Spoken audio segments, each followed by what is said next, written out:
Miss Keller, I have a question. You were talking about the Israelis and the Palestinians, but I don't see Palestine on the map. Well, Lisa, the Palestinians live here, but they don't have a country of their own. Why not? It's complicated, but let me try to explain.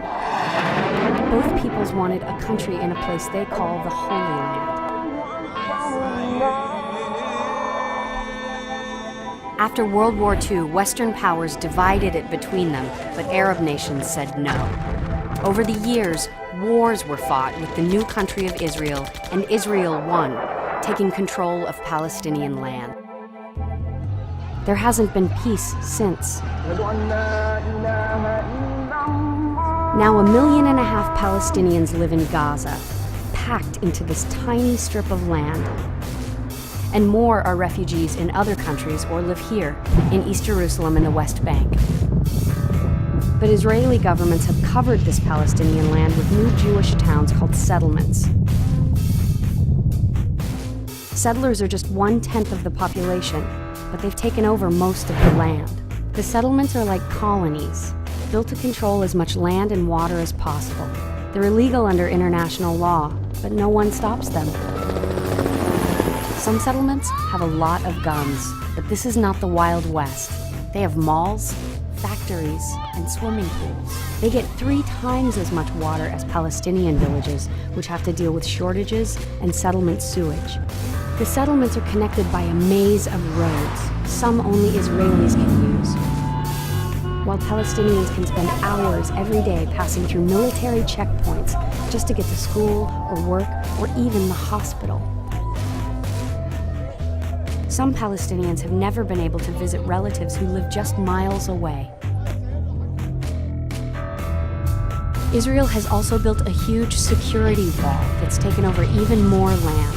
They cut some Palestinian villages down the middle, separating farmers from their lands and people from their friends and family.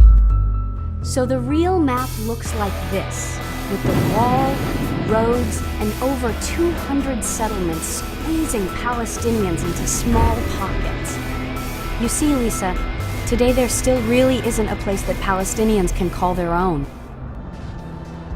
Some have turned to violence and even terrorism, and attacks in recent years by both sides have killed over 1,000 Israelis and over 6,000 Palestinians.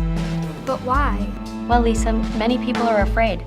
Millions of Jews were murdered during the Holocaust, pushing them to fight harder for a safe homeland. And after decades of suffering under Israeli control, Palestinians are desperate for freedom and an independent state.